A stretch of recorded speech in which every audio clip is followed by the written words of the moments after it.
Hello and good afternoon. I would like to welcome everyone to today's webinar, 5 Things Every HR Team Must Know About Immigration. We're very excited to kick off 2020 with today's presentation. But first, just want to go over a few housekeeping items. Today's webinar is being recorded and all attendees will receive this recording. You will also receive the slide deck as well as SHRM and HRCI continuing education credits. All of these materials will arrive in your inboxes tomorrow afternoon. If you don't see that message, or if for a technical reason you don't receive it, please let us know and we'll get all these materials your way. During today's presentation, we also encourage you to ask questions. If you have a question, you can type it in using the question feature you should see on your GoToWebinar screen. So type that question in and we'll get to it. We'll try to get to it at the very end. For those that are unfamiliar with Envoy, for nearly 20 years, Envoy has been on a mission to fix the frustrating, inefficient, and confusing immigration process. Envoy combines expert legal representation with innovative technology to deliver the only platform that makes it seamless for companies to hire, mobilize, and manage a global workforce. Envoy secures work authorization in over 150 countries, has grown 41% year over year, and works with over 1,000 customers. We're particularly proud of our NPS score, which is a testament to the employee experience that we provide. And excited to introduce our 2 presenters today, starting first with Emelyn Ramirez, a managing attorney at Global Immigration Associates. Emma helps clients strategize on challenging requests for evidence, notices of intent to revoke, notices of intent to deny, appeals, and perm audits. And she has extensive experience with complex and routine non-immigrant and immigrant cases, including HLTN, EO, EB1, PERM, and AOS. Emma has represented various clients from startups to Fortune 500 companies in a wide range of industries, which include manufacturing, research, finance, IT, and many, many more.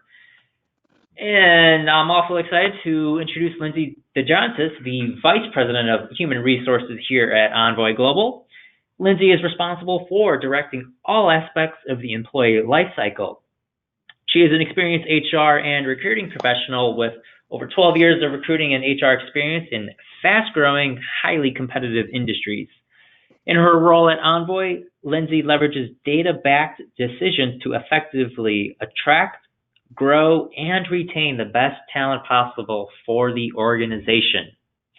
Emma and Lindsay, thank you both so much for joining us for the very first webinar of 2020. Thanks for having us. Yes, thank you. We're excited to be part of this webinar. All right, so before we hop into the presentation, just have a few more introductory slides, just a very brief look at today's agenda. And then finally, just going to leave up this legal disclaimer slide for a few more seconds. And then we can hop into the presentation. So would like to start today's webinar by discussing today's talent acquisition landscape. Lindsay, we are in an era of record low unemployment.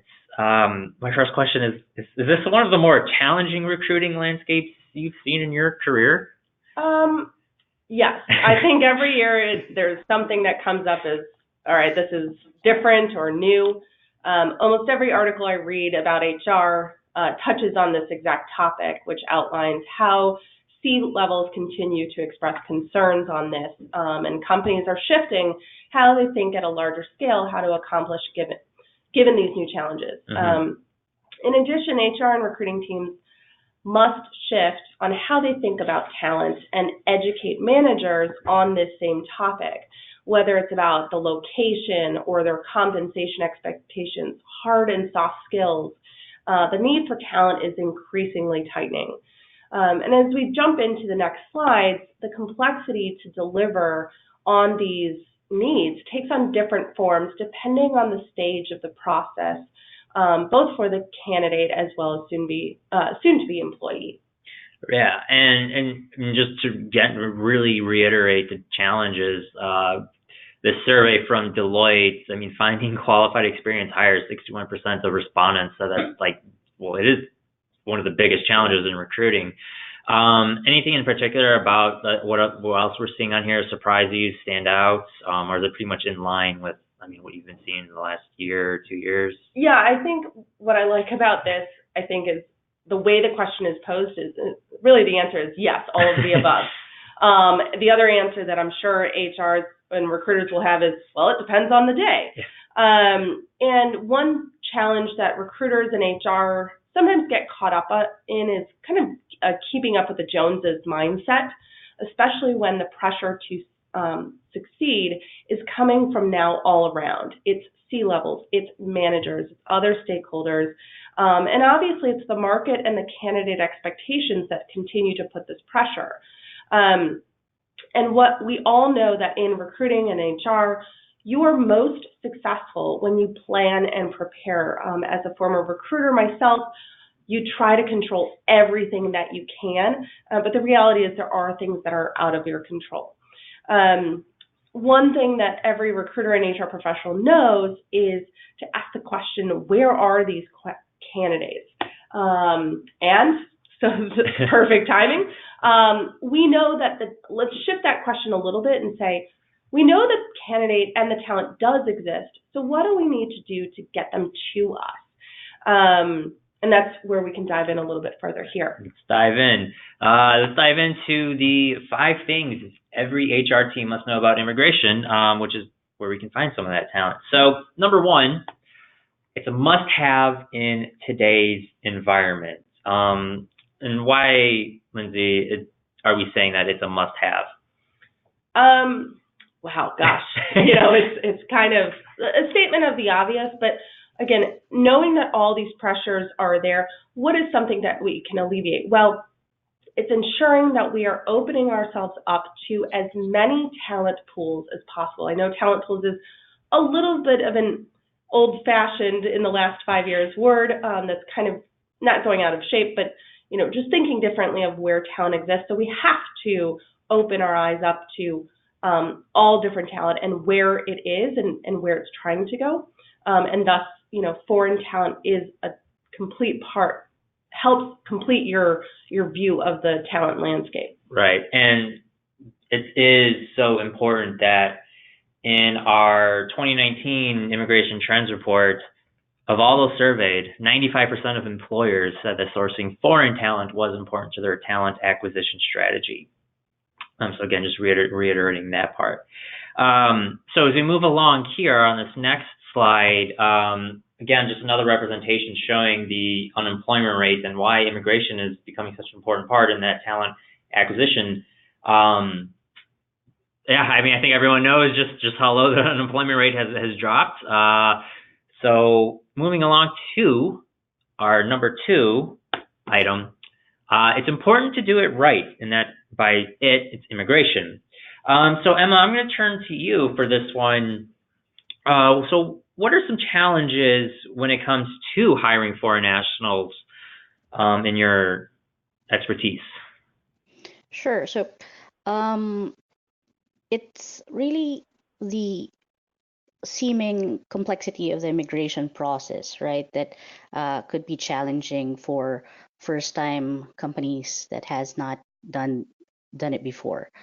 But with the right guidance, with the legal assistance and the technology support, I think we can make sure that the process would be smooth and easy for both HR and foreign nationals in this aspect.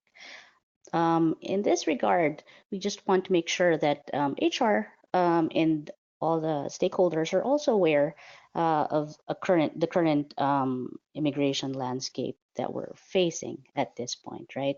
So if we see with the next slide that we have, there has been increased scrutiny from immigration authorities under the current administration which was brought about by certain policy changes since 2017. So with the chart that we have from USCIS, we can see that after the implementation of certain policy changes in 2017, there has been an increase in requests for evidence in 2018 and continued to increase in 2019 at the rate of 40.2%. And so, Emma, this is a great visual slide. We do have a question for you. So when you say request for evidence, two-parter. So can you first, what is a request for evidence? Sure.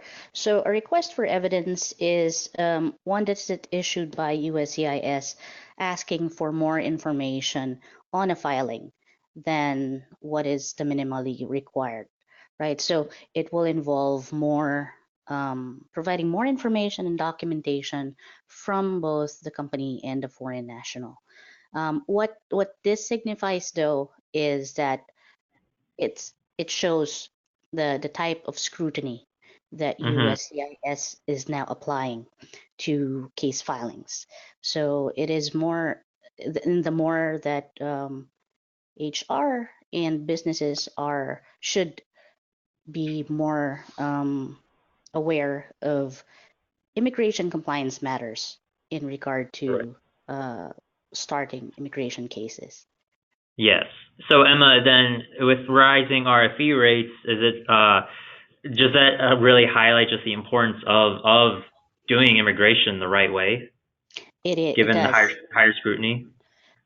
Correct. Yes. So, you have to really have a good partner when doing your immigration matters. And for this, we also want to make sure that businesses are mindful of being compliant with immigration matters. So, what are some, immigration compliance issues that we have to be mindful of, right?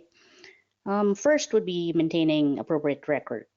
So for this, the two types of documents that business should be compliant would be the public access files for would be E3s and H1B petitions, and perm audit reports. Also, in addition to that, to be more compliant, we have to make sure that we track employees' visa status expiries to make sure that timely filing of extensions are done, and to see if there are any other material changes in the foreign nationals' terms of employment that would necessitate any amendments if necessary. So with this, right, it seems like a lot of tracking and a lot of maintenance, but that's what we're saying, that with the technology that Envoy has, we can make this task easier for the HR team. And so I think that's going to lead perfectly into our next one, where number 3, immigration doesn't have to be time consuming. And Lindsay, going back to you, is there a noticeable difference time-wise between hiring a foreign national versus a U.S. worker? Yeah, so the answer is, in my experience, and I think those listening are going to agree, yes, there is going to be considerations in time, but I don't think if your processes are already in place and if you've evaluated, okay, gosh, the fastest that our time to hire is 60 days or 90 days, or if you're awesome, 30, 45 days, there is going to be some potential additional time. But let's think about it a different way. If you're expanding your talent market to look outside of your region on where you're finding the talent, so you have to go outside of, Envoy Global. We're physically located in Chicago, but I have no problem seeking out talent from, quite frankly, anywhere in the world, realistically. But I think there are always, what in your process is impeding this timeline. When it comes to hiring foreign nationals, this immigration process needs to be, built into your current process to make sure that it continues to be streamlined and efficient, and at the same time leverage the technology that you have. In my own personal experience using the platform, it has allowed me to kind of stay in front of like the what's next in our process. And so when we were talking about number two, it's important to do it right. Kind of all the HR parts of my head of like, oh, it's going to cost me more time.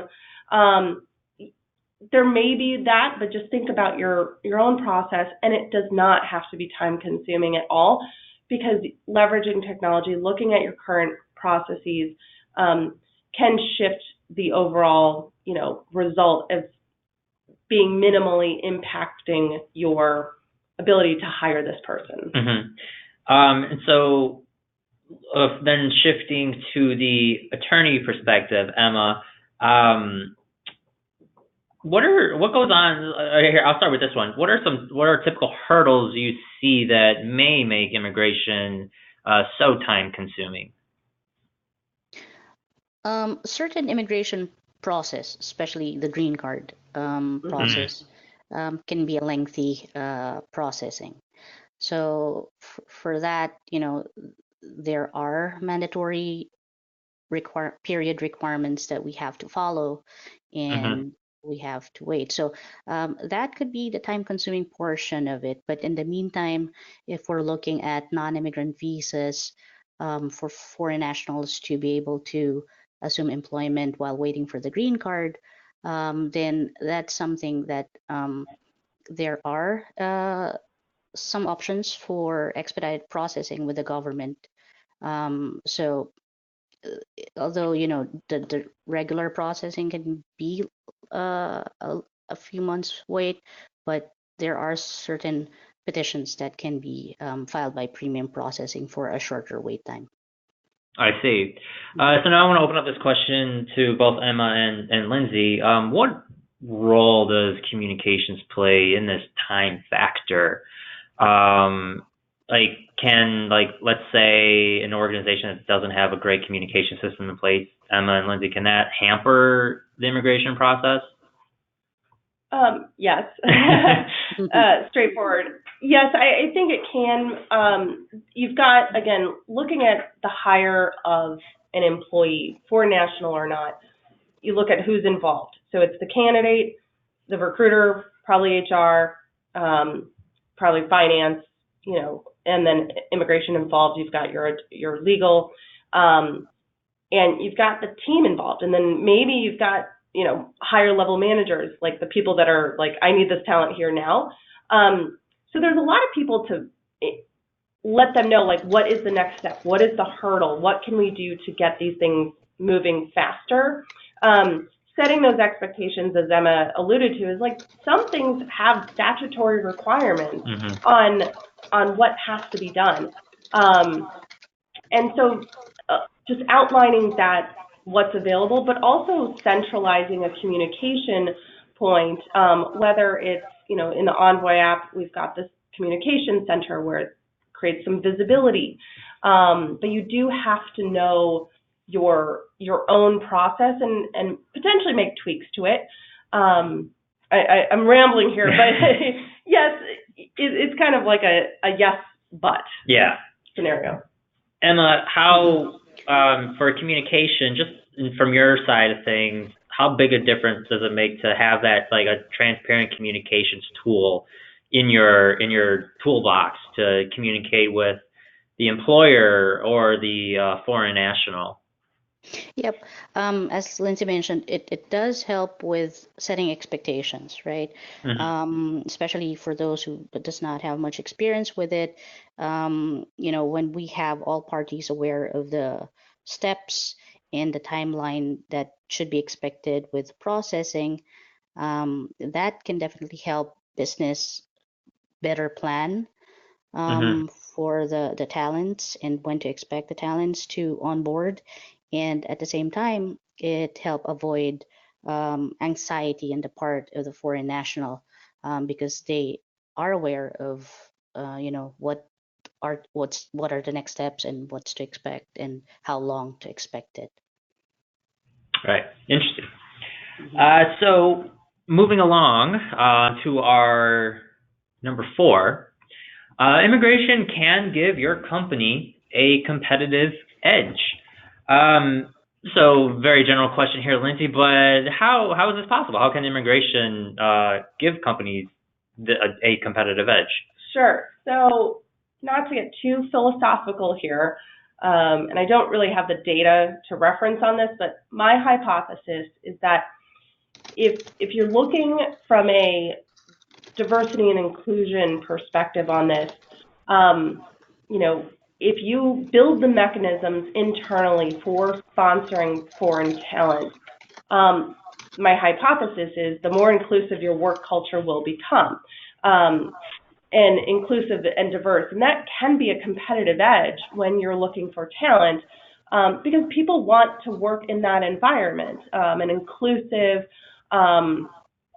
diverse talent, we know drives better results on the bottom line. I guess it's like the quote from that movie, Angels in the Outfield, where the voice in the field says, if you build it, they will come.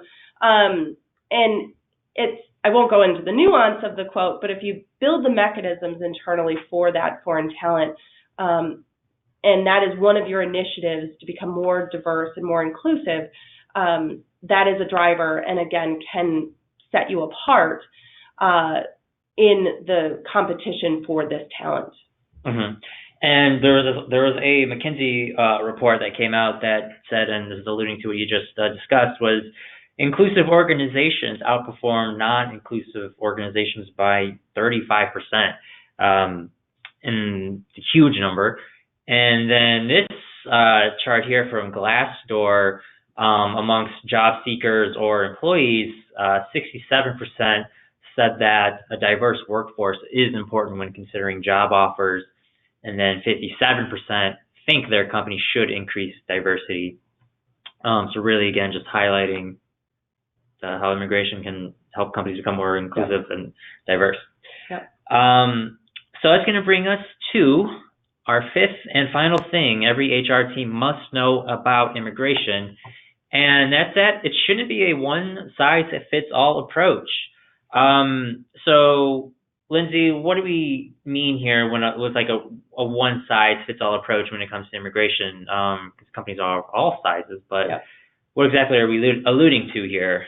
So 2 things is, and Emma can probably back me up on this, is no matter the visa type, every case is different, and every candidate is different in where they are in the process and whatnot. But when we talk about it shouldn't be a one-size-fits-all, is this is your moment as a recruiter or an HR professional.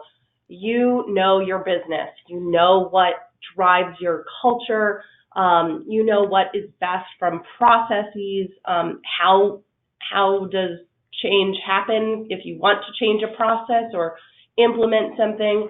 Kind of what are the hurdles or boundaries? So think about what's going to be most impactful for your organization and start there. So if it's a process improvement, if it is a technology, I can't stress enough that the value that as an HR professional you bring to the table when it comes to the nuance of what's going to be best for the candidate and the employees, as well as the teams and the managers. Mm-hmm. So that's the kind of the fluffy side of it. But it's also critically important to recognize that not all green cards are the same. Not all TNs or H-1B transfers are going to look the same. Even if it on the visa type it says that, there's so much nuance, and so it's important to have patience and, as we alluded to earlier, do it right, mm-hmm. and have a partner in that, in doing it correctly. And again, stressing that it shouldn't be a one-size-fits-all. Yeah. Emma, anything to add to that? There's one, I would like to go a little bit deeper into the immigration perk packages because that's a very interesting tidbit there. But Emma, I want to give you a chance. Anything to add? No, I agree with what Lindsay said. It would be different for each employee because each would have their own needs. especially if you're having, for example, onboarding a foreign national who's single, as opposed to onboarding a foreign national and transferring the whole family here as well. So, you'd have to be able to adjust certain immigration packages that a company would be willing to provide in terms of the immigration support for the rest of the family for that foreign national as well. And speaking of immigration perk packages, in our 2019 immigration trends report, you see kind of a lot of different immigration-related perks that companies offer. 38% offer housing, 34% offer relocation expenses. Then we move down the line a little bit here, 27% transportation. So really, I think this just also shows just the wide variety of perks that companies offer. And again, alluding to Lindsay, what you just said, that there is no one-size-fits-all approach. And the perk packages are going to differ company to company. Have any of these stood out to you and to you, Emma, with regards to what companies may be offering as perks? Yeah, I mean, I think, it goes back to your company best. And when it comes to making the case for creating an immigration perks package, start somewhere. If you currently have a foreign national or someone who has immigrated in your organization, ask them. Set up some time and say, what would be impactful for you to make this move? And like, if you could pick your top 3, what would those be? Again, it doesn't have to be, it's kind of like when you look at a benefits package, it's like, wow, this company offers a million different types of voluntary or fringe benefits or whatnot. Customize it to what your organization can do realistically, because there is a cost associated with these. I think off the bat, it kind of starts in the upper left. Housing is just a very easy win. It can be expensive, but again, that just puts peace of mind of like, where am I going to stay for a little bit? Helping with relocation expenses, those are things that companies, for the most part, are prepared to do. And as you get down the line, you get more nuanced and specific. Some of these things don't have to cost money. They just may be part of the onboarding that you can build into it. So, do what works for your company. Yep.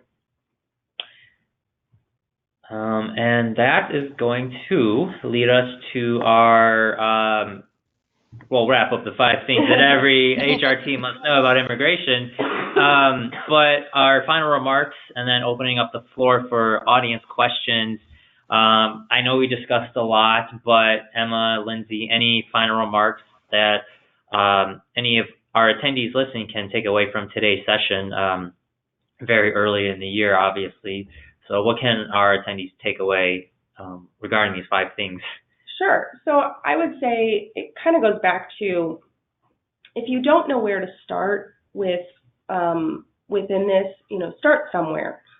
Find a partner or someone who's more knowledgeable. I do not pretend to be a lawyer by any means, and that's why I get the help of someone like Emma. But start somewhere and know that you have the best interest in the candidate as well as the employee. And leveraging, a technology can be a huge step in the right direction.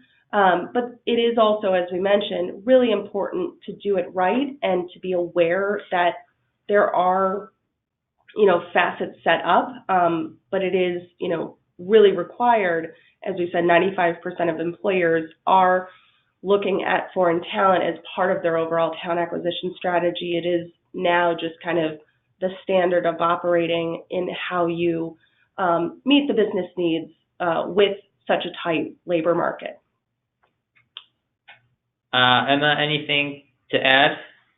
Yes, in relation to that, as Lindsay said, it's a tight labor market, and in order to be competitive and at times to retain foreign national employees, it has become necessary to undertake immigration processes to make sure that the company has the skills it requires. So it can seem confusing and daunting at first, but as Lindsay said, partner with an attorney to discuss any questions you may have, and consult, right? So that it can help you, we can help you and guide you throughout the process, and give you a clear guidelines on the steps that would be involved in hiring a foreign national employee. Mm-hmm. Great. Thank you both for those closing remarks. And now I would like to open up the floor to any audience questions that we may have. So if you do have a question, please type it in and we'll try to get to it. Please keep in mind, however, that we cannot answer any case-specific questions. Please refer to your immigration attorney for those types of questions. So as we wait for a couple more questions to roll in, I just do want to highlight a couple of upcoming webinars that we have. Next week is a very important update on the H-1B electronic registration system, that will be next Wednesday. So please sign up for that if you're interested to learn more.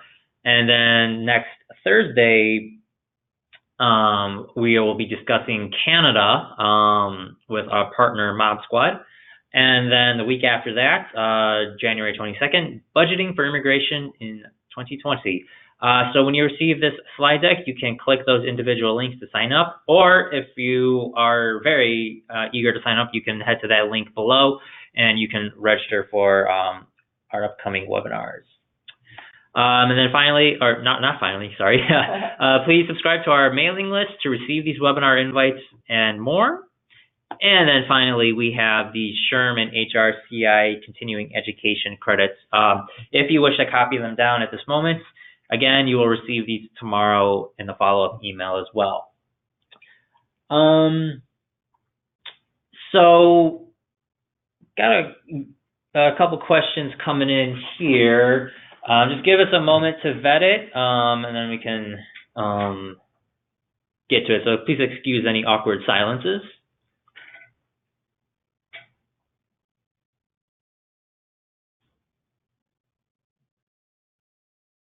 You guys have good questions. Hold on.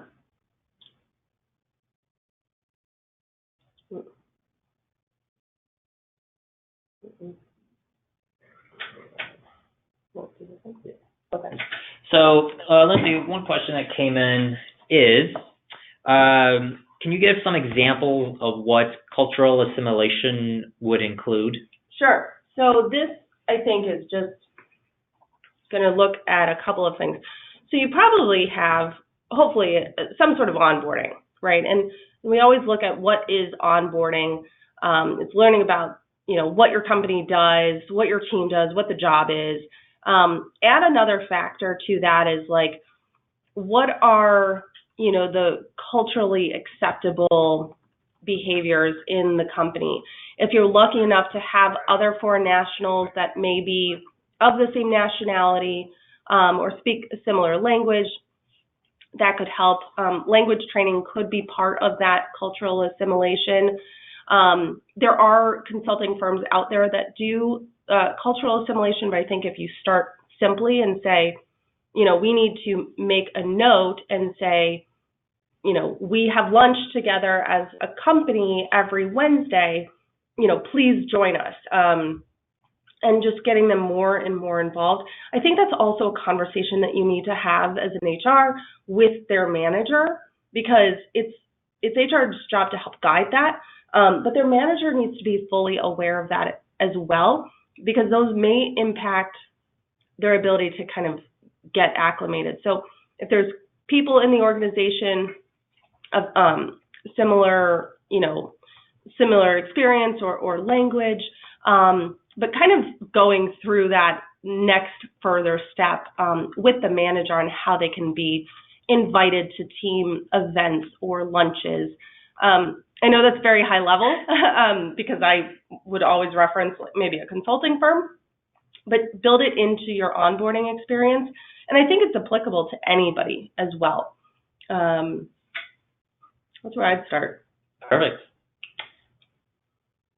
And I think that's going to be it for the questions. We did see a lot of good ones, but unfortunately they're too specific, case specific, that we cannot get into. But again, please reach out to your immigration attorney for more information or help on those. So that's going to wrap things up for today. Lindsay and Emma, thank you so much for joining us. To our attendees, thank you for watching and listening. We'll give everyone back 9 minutes in their day. So have a good rest of your day, and hopefully we'll see you next week.